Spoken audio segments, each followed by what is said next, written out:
Xin chào anh chị em, cảm ơn anh chị em đã đến với vlog đầu tiên của mình. Mình nghĩ là ngồi ở nhà quay mãi chán nên là hôm nay sẽ vác máy quay ra ngoài đường nói chuyện liên thiên.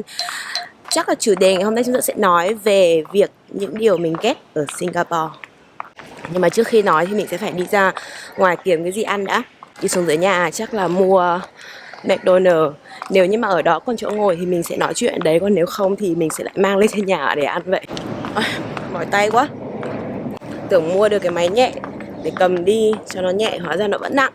Trước khi đi ra ngoài mua đồ ăn thì mình nghĩ là mình sẽ đi mua xổ số trước. Thì trên kia nhà mình là cái chỗ bán xổ số siêu nổi tiếng, rất là nhiều người mua và đã trúng ở chỗ đó. Cũng rất là chăm mua nhưng mà chẳng bao giờ trúng cả. Thử vận may lần nữa. Và trong đấy mua thì họ không cho phép được sử dụng máy quay. Ôi trời, tối thế, ánh sáng rồi. Thì họ không cho phép sử dụng máy quay, không cho phép sử dụng những cái thiết bị ghi hình. Thì mình đã mua 2 dãy số, mỗi dãy là 6 số, hình như giống cái kiểu Vietlott ở Việt Nam đúng không? Nhưng mà không biết nữa, mình ở Việt Nam mình chưa mua Vietlott bao giờ. Thì bình thường là người ta sẽ chọn các số này, người ta sẽ đánh các số, người ta chọn. Còn đây thì mình thì lười, mình chả có ý tưởng gì cả, đấy là mình sẽ lấy kiểu bốc thăm may mắn và người ta chọn bừa cho 2 dãy số. Thì 2 dãy số này có giá là 2 đô và giải thưởng của tuần này hình như là 2 triệu mấy đô ấy. Không hiểu là nếu như mà trúng 2 triệu mấy đô thì cuộc đời mình nó sẽ nở hoa như thế nào. Xin giới thiệu với mọi người, đây là con đường dưới chân của mình, rất là xanh, sạch và đẹp. Sang đường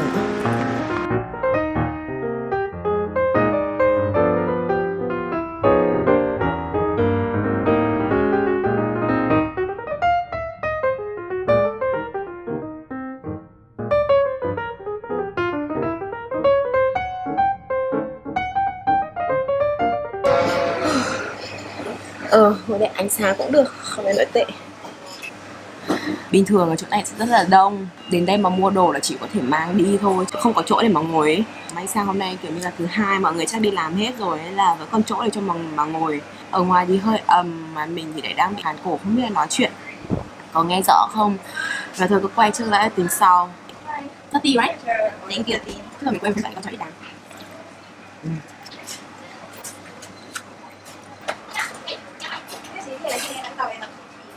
Chăn, người ta bảo nó. Ông chú kia hôm qua nhìn mình. Chủ đề mình muốn nói hôm nay chính là những cái điều làm cho mình không thích khi mình sống ở Sing. Thì mình sống ở đây đã được hơn 2 năm rồi, gần 3 năm rồi. Nói chung nhiều thì cũng nhiều nhưng mà ít thì cũng không ít. Cũng đủ để có thể cảm nhận được những cái điều mà mình thích và những cái điều mà mình cảm thấy không thích nổi ở cái đất nước này. Những cái điều thích thì cũng có rất là nhiều, nhưng mà mình sẽ nói trước về những cái điều mình không thích trước nhá. Điều đầu tiên là gì nhỉ? Đắt. Nhà đắt, xe đắt, tiền ăn, tiền uống cũng đắt, cắt tóc, gội đầu, làm móng tay, móng chân, cái gì nó cũng đắt. Không biết có phải là do mình đã quá quen với cái việc mà cái mức sống ở Việt Nam như vậy rồi, nên là mình sang đây mình cảm thấy rất là bị khó ở, bởi vì nó đắt, tuy nó đắt nhưng mà nó lại không sát ra miếng. Đã có rất là nhiều thứ mà khi mình mua ở đây thì mình đã phải trả về cái giá nó đắt hơn ở Việt Nam rất là nhiều, nhưng mà đúng là cái chất lượng thì không thể chấp nhận được, rất là tệ luôn ấy. Mình đã từng bỏ ra gần 10 đô để mua một cái suất cơm gà, gọi là cơm gà nổi tiếng ở bên này đấy, 3 lần liền. Thì ăn 3 lần gặp phải 2 lần là cơm sống. Thì mình không biết đấy là do mình số nhỏ hay là do làm sao nữa, nhưng mà mình nghĩ là tỷ lệ 2/3 thì đúng là không thể đổ lỗi cho số phận được rồi. Và một cái nữa liên quan mật thiết đến các chị em và liên quan mật thiết đến mình, đó chính là các dịch vụ làm đẹp. Tuy mình là một người làm việc trong cái lĩnh vực làm đẹp, nhưng mà mình cũng phải thừa nhận rằng là các dịch vụ ở đây nó quá đắt so với cái chất lượng hiển thị. Cái kiểu mà điêu khắc lông mày mà gầy gầy thì sợ nó rất là mắc. Vậy nên là các bà, các cô, các chị thì thường tìm đến những cái kiểu dịch vụ như là phun xăm lông mày thôi, mà thường các chấm ở trên lông mày ấy, chấm ở trên da để tạo thành cái đường lông mày ấy, thì cái đấy nó sẽ rẻ hơn. Và trong tất cả những cái người mình gặp, mình biết mà đã từng làm những cái dịch vụ lông mày ở bên này ấy, thì mình thấy là đến 90% sau tầm 6 tháng đến 1 năm thì lông mày sẽ bị chuyển sang màu đỏ, màu xanh, và cái shape của lông mày nó cũng không nhìn được rõ nữa. Những cô dì chú bác nào mà kiểu có điều kiện ấy, họ sẽ tìm đến những cái nơi mà có thực sự uy tín này và đảm bảo cái chất lượng cũng như là cái kết quả người ta làm ra. Thì những cái nơi đó đẹp có thể là sẽ đẹp nhưng mà cái giá tiền đi kèm nó sẽ rất là mắc. Trung bình sẽ rơi vào khoảng 1.000 đến 2.000 đô một lần cho việc làm lông mày, tức là khoảng 20 đến 30 triệu cho một lần làm lông mày như thế, đi kèm với một lần giảm lại, một hoặc hai lần giảm lại, quá đắt luôn đấy. Ở Việt Nam này như làm có mấy triệu mà đã đẹp lắm rồi đúng không, mà bọn mình thấy là còn bền nữa chứ. Điều thứ ba đấy chính là mỹ phẩm. Không phải là bởi vì mình không thích mỹ phẩm mà mình không thích con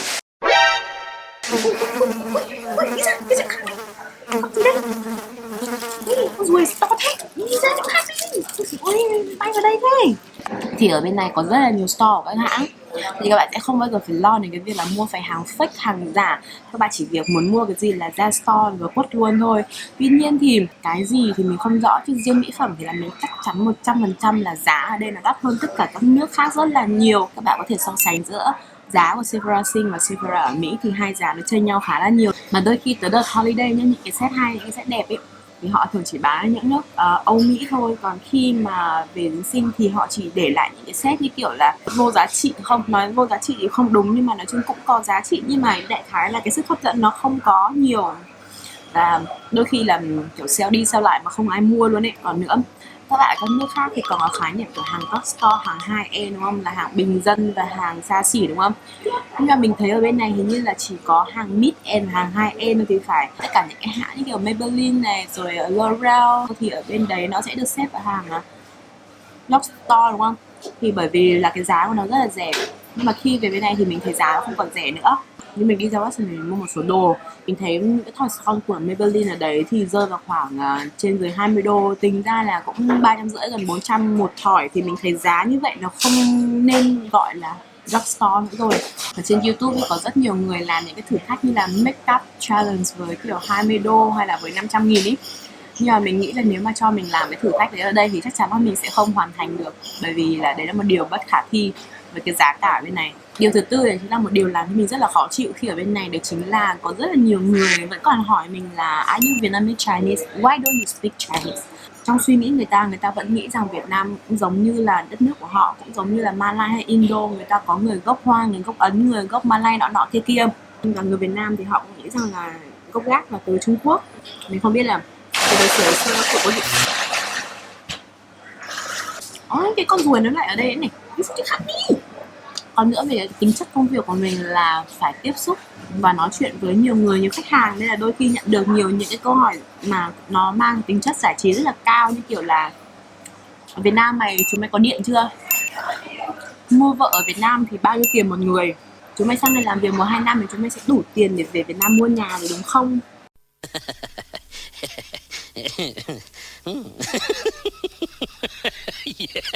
Nghe người ta nói chuyện mà mình cảm giác như là Việt Nam mình là kiểu một bộ lạc mà sao không phải là một đất nước nữa.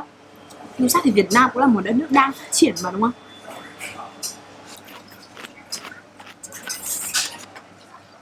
Ok, đến điều thứ 5 thì điều thứ 5 mình không thích ở đây đấy chính là hải quan học sinh. Các bạn muốn sang đây các bạn không phải làm visa, các bạn chỉ phải xếp đồ, xếp vali và xách đít lên mà đi thôi. Nghe thì có vẻ đơn giản nhưng mà cái khó nhất đấy chính là khi mà lúc máy bay hạ cánh xuống các bạn phải đi ra quầy hải quan và các bạn check in ấy. Cái đấy mới chính là lúc đau đầu. Khi bạn đưa cho họ cái passport của mình thì họ sẽ xem passport và họ sẽ quyết định xem là họ có muốn cho bạn nhập cảnh vào đất nước của họ hay không. Nếu mà họ đồng ý cho bạn vào nhập cảnh thì họ sẽ chót chọn cái dấu và mở cửa cho bạn đi. Còn nếu như không thì xin mời bạn đi vào trong office để bạn ngồi uống trà xơi nước và để người ta phỏng vấn một vài câu. Nhưng mà thường thì mình thấy là những cái người mà phải đi ở bên trong để phỏng vấn thì đến 50% là sẽ bị đi trả về nước, không được phép nhập cảnh. Còn may lắm thì đến 50% thì sẽ được nhập cảnh với trong tình trạng như kiểu có người bảo lãnh hoặc là giới hạn ngày, gọi là đi vào danh sách đen chẳng hạn. Bố mẹ mình thì gọi từng bị như thế. Năm ngoái khi mà hai ông bà cùng với anh rể và cháu gái mình sang bên này chơi thì họ chỉ cho mỗi anh rể và cháu gái mình qua thôi, còn hai ông bà thì bị nhốt vào office và phỏng vấn. Mà buồn cười một chỗ là hai ông bà thì làm gì biết tiếng Anh đâu mà phỏng vấn thì không được, thế nên là cứ cho hai ông bà ngồi trong phòng đó tầm 1-2 tiếng cho đến khi là mình phải chủ động liên lạc để trình bày là cái câu chuyện là như thế, và mục đích là ông bà sang đây để thăm mình và mình là người bảo lãnh họ này kia, thì hai ông bà mới được phép đi ra và để nhập cảnh. Mình cũng hiểu lý do vì sao mà họ phải làm khó đến cái mức độ như vậy, bởi vì có rất là nhiều người khi sang bên này người ta lấy lý do là đi để đi chơi, đi du lịch, nhưng mà thực tế thì họ lại ở đây và để đi làm trốn thuế, để sát sao và để kiểm soát những cái trường hợp như vậy, nên là người ta mới làm khó như thế. Điều thứ 6 mình không thích ở đây là chính là việc người già ở đây vẫn phải đi làm. Khi mà các bạn sang đây, các bạn rất dễ bắt gặp những cái tình cảnh như là có rất là nhiều người già, người ta sẽ phải bưng bê đồ ăn và dọn dẹp đồ ăn ở những cái khu ăn uống. Già lắm, già đến nỗi mà kiểu chân tay đi khập khiễng, rồi già khọm ra, đầu tóc bạc phơ, răng thì rụng, lưng thì gù, nhưng mà vẫn phải đi làm. Cái phần trăm mà những cái người mà kiểu già nhưng mà kiểu buồn tay buồn chân mà đi làm thì rất là ít, còn những cái người mà kiểu đi làm về kinh tế thì lại rất là nhiều. Lý do vì sao mà họ phải đi làm như vậy thì mình nghĩ là do cái mức sống ở đây nó quá là cao, kèm với cái việc mà cái số tiền tuổi già mà nhà nước cấp cho thì nó cũng không đủ để có thể trang trải kinh tế được, vậy nên là họ vẫn phải đi làm. Tuy là những công việc họ làm thì không phải là những công việc nặng nhọc cho lắm, nhưng mà là những công việc mà phải luôn chân luôn tay và luôn luôn phải bận rộn, phải đi dọn cái nọ dọn cái kia, và mình cảm thấy là làm cái đấy nó còn vất vả hơn là những công việc nặng nhọc nữa. Vậy nên là đến tận bây giờ thì mình vẫn chưa có cái suy nghĩ là mình sẽ nhập tịch để mình sống ở tuổi già bên này. Mình nghĩ là mình sẽ cố kiếm được nhiều tiền này, sau đó thì về Việt Nam mua một căn nhà nhỏ, một cái vườn, một con chó và một con mèo để nuôi cùng, sau đó thì ăn hưởng tuổi già thôi, chứ mình không có ý định là ở đây rồi đến tận 60-70 tuổi cũng phải kiểu nai lưng đi làm. Ok. Nhân tiện là ăn đây thì mình sẽ nói luôn về đồ ăn ở bên này. Đồ ăn ở bên này cũng là một trong số những cái thứ mà mình không thích. Đúng là chỉ trừ cái món cua ra thì mình mới thích ăn thôi, còn đâu ở bên này không có một món ăn nào làm cho mình cảm thấy là mình thích ăn và mình muốn ăn cả. Đồ ăn Trung Quốc thì quá là dầu mỡ. Đồ ăn Malai và Ấn Độ thì phải quá nhiều những cái gia vị mà mình thấy lạ và mình cảm thấy không hợp khẩu vị. Đồ Thái Lan, đồ Hàn Quốc và đồ Nhật Bản thì ăn được, nhưng mà nó cũng không rẻ, vậy nên là không phải lúc nào cũng có thể là mua được những cái đồ đấy để ăn hàng ngày. Và thậm chí là cả đồ ăn Việt mình cũng cảm thấy không hợp khẩu vị, không ngon nữa, không giống như những cái gì mà mình hay ăn, nên là mình không thể thích. Mình cảm thấy nó chả giống Việt Nam gì cả. Mình sẽ cố ăn hết là nhanh để mình có thể đi ra chỗ khác. Mình ngồi chứ hình như là mình ngồi đây quá lâu rồi, rất nhiều người đang cảm thấy khó chịu về cái hiện diện ở cái máy quay ở đây. Yên tâm đi các cô em, anh sẽ quay lại đây vào tuần sau.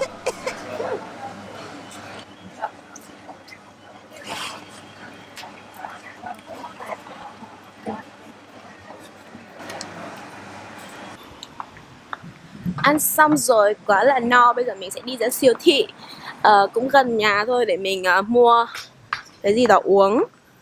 Đồ uống ở nhà hết rồi. Ở bên dưới này là một dãy các khu ăn uống, tập hợp rất nhiều các thể loại đồ ăn, thức uống khác nhau mà mình thường mua đồ ăn hàng ngày của mình ở dưới này. Ngon thì cũng chẳng ngon lắm đâu, bởi vì mình cũng không khoái đồ ăn ở bên này lắm. Nhưng mà nó được cái là rẻ và nó mở cửa 24 giờ. Tức là ban ngày, ban đêm, ban nào nó cũng có đồ ăn cho mình để ăn hết.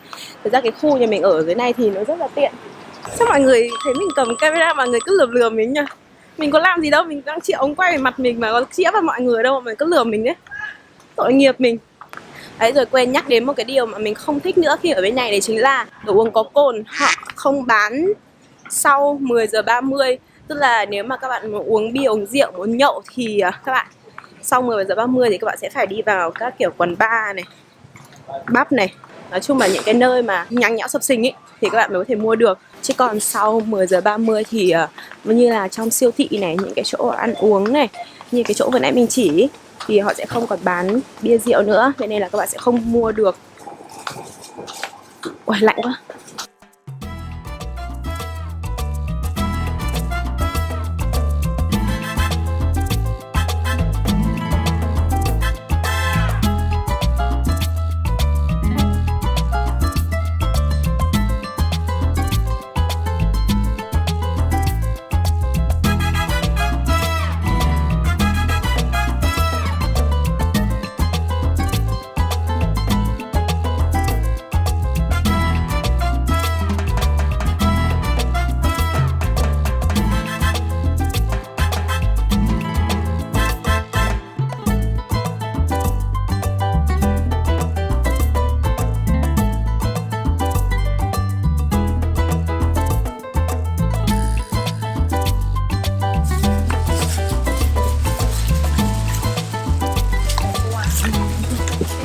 Trời, chẳng có gió gì nữa cả.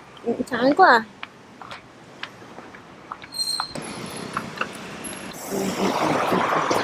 Ôi, rất là mỏi tay khi mà phải cầm như này cả ngày. Thật sự rất là mỏi. Đèn xanh rồi. Ok, trên đường đi về nhà thì mình sẽ nói nốt về một điều mà mình không thích ở bên này nữa. Đấy chính là mình không biết phải bắt taxi thế nào. Chắc là cái điều này sẽ không gặp khó khăn thì với các bạn khác, nhưng mà với mình thì đấy là một việc khá là khó khăn. Từ những cái con đường quen thuộc như là con đường đi làm này, chỗ làm này, hoặc là ở nhà, thì mình mới biết là những cái nơi mà mình được phép bắt taxi. Còn với những cái chỗ khác thì như là lần đầu tiên mà mình đến thì mình rất là bị ngơ trong cái việc là xác định những cái chỗ nào mình có thể bắt được taxi. Đã có lần mình hỏi rất là nhiều người thì người ta nói là những cái nơi mà có hai vạch như cái vạch vàng vàng kia mọi người thấy không đấy, thì là không được phép bắt taxi. Nhưng mà có những nơi thì mình lại thấy là người ta vẫn bắt taxi ở đấy và mình cũng đứng mình bắt, nhưng mà tại sao người ta bắt được mình lại không bắt được? Đó là lý do mà mình cảm thấy bắt taxi ở đây với mình là một việc rất là củ chuối. Vậy nên là cho đến khi nào mà mình học được cách chính xác để mình có thể bắt được taxi ở đây thì mình sẽ gạch cái điều đó ra khỏi cái list những cái điều mà mình không thích ở Sing. Chứ còn hiện tại thì đấy là một cái việc là mình rất là khó chịu, bởi vì mình là một người bị mù hướng. Đấy, mình rất hay bị lạc đường, mà những lúc lạc đường như vậy thì chỉ có taxi mới cứu được mình thôi. Nhưng mà việc bắt taxi ở đây thì không phải lúc nào nó cũng dễ dàng và thuận tiện như thế. Mỏi tay quá, cứ dơ lên nói được tầm 10 giây lại phải hạ xuống để nghỉ. Mỏi dã man, chắc là mình phải đi tập thể dục thôi để cho tay khỏe lên, có thể cầm được máy lâu hơn.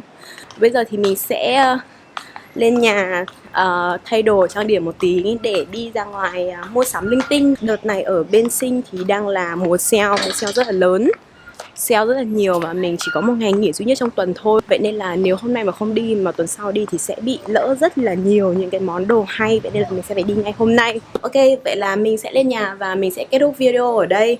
Thì như mình nói đấy, ở Sing thì có rất là nhiều những cái điều thú vị, điều hay ho, và mình lựa chọn việc mình nói những cái điều mà mình không thích trước. Và hẹn gặp mọi người ở những video tuần sau khi mà mình nói về những cái điều mà mình rất là thích khi mình sống ở đây nhé. Xin chào và hẹn gặp lại chị em ở các video tiếp theo. Bye.